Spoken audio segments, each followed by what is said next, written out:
Pongamos en marcha nuestra máquina del tiempo para hacer un viaje fascinante al norte de España. Nos vamos a la villa costera de Llanes, pero no hoy, sino exactamente al año 1885. Ahora bien, para entender realmente el pulso de esta comunidad, no vamos a dar el típico paseo turístico. Lo que vamos a hacer es bucear en su prensa impresa. Y ojo, hemos tomado una decisión clave. Vamos a saltarnos por completo las últimas páginas, esas llenas de anuncios de sastrerías o cristalerías, y vamos a ir directos a las noticias locales. Queremos ver sus verdaderas prioridades cívicas, sus preocupaciones por la salud y sobre todo ese espíritu colectivo del que podemos aprender tanto hoy en día. 10 de octubre de 1885.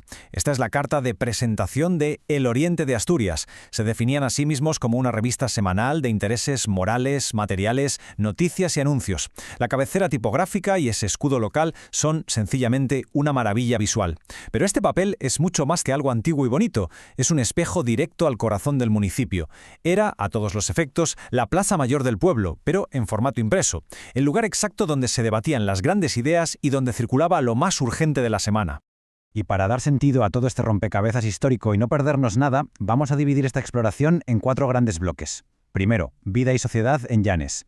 Segundo, proyectos e infraestructura local. Tercero, conexiones con el mundo. Y cerraremos con el cuarto, cultura y periodismo. Empecemos con el primer punto, vida y sociedad en Llanes.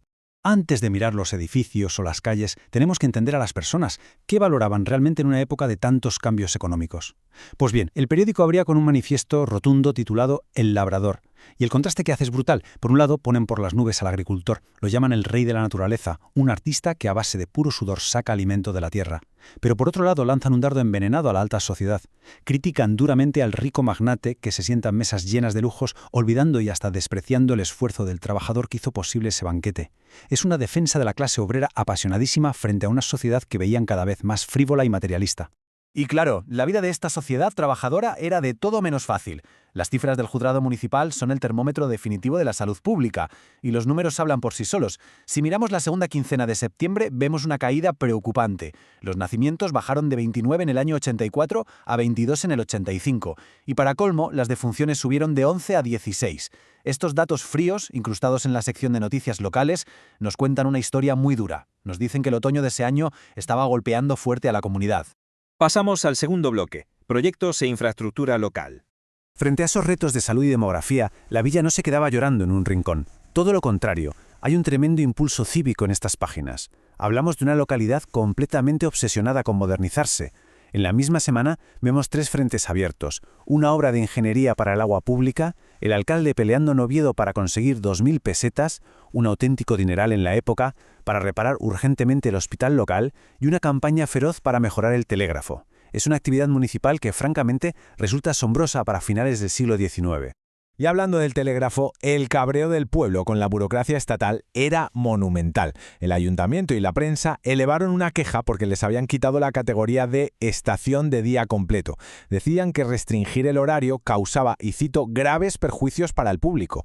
Además, usaron una lógica económica aplastante. Argumentaban que el propio Estado estaba perdiendo dinero por no tener la oficina abierta todo el día recaudando telegramas. Es literalmente el equivalente de 1885 a exigir conexión ininterrumpida de Internet de banda ancha. En el apartado urbanístico, la ambición no se quedaba atrás. Seguían de cerca y con muchísimo entusiasmo las obras del ingeniero Acosta. Este hombre tenía un desafío técnico enorme: aislar el agua dulce para que no se mezclara con el agua de mar en la zona de La Fuente. Celebraban que, si todo salía bien, pronto tendrían fuentes preciosas en las plazas e incluso agua en las propias casas. Esto nos demuestra que querían resolver un problema higiénico vital, sí, pero también querían embellecer sus calles. Tercer punto, conexiones con el mundo. Viendo todo este enfoque en lo local, sería facilísimo pensar, bueno, un pueblecito aislado de la costa y ya está. Para nada. Sus fronteras iban muchísimo más allá del Cantábrico.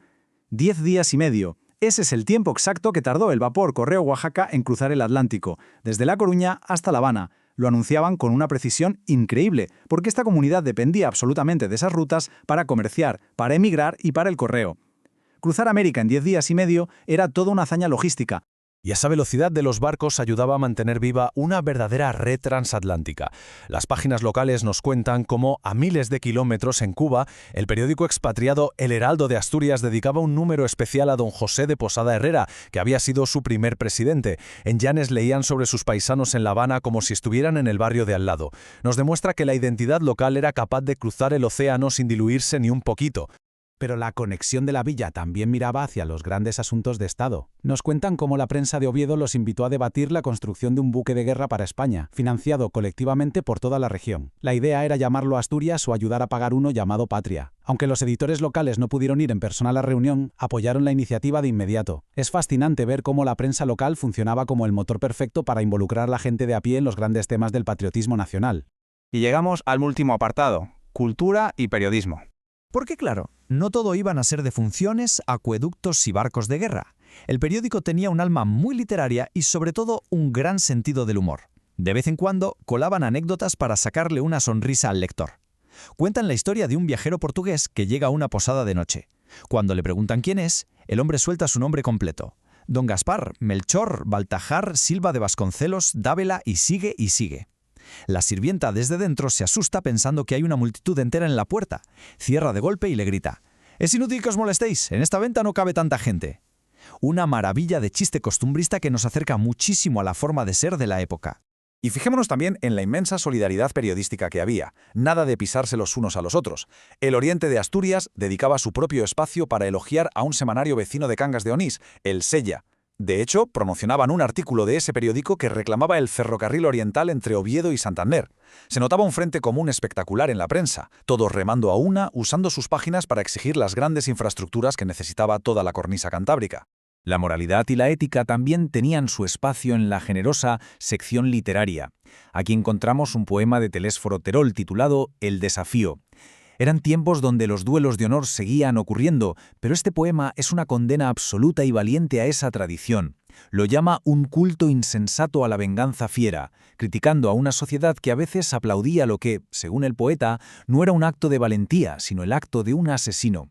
Es el arte utilizado directamente como una poderosa herramienta de crítica social. Al terminar esta inmersión, es imposible no reflexionar. Al omitir los anuncios y centrarnos en la esencia, hemos descubierto una sociedad civil arrolladora. Pedían mejoras tecnológicas, invertían dinerales en sanidad, mantenían sus lazos al otro lado del océano, debatían de ética a través de la poesía y se unían para pedir el tren regional. Todo esto meticulosamente documentado semana a semana en 1885. Y ahí queda la reflexión final que nos invita a mirar a nuestro propio entorno. Después de ver todo esto, ¿muestran nuestras localidades modernas este mismo nivel de compromiso y de acción cívica unificada? Desde luego, es una pregunta que nos deja pensando.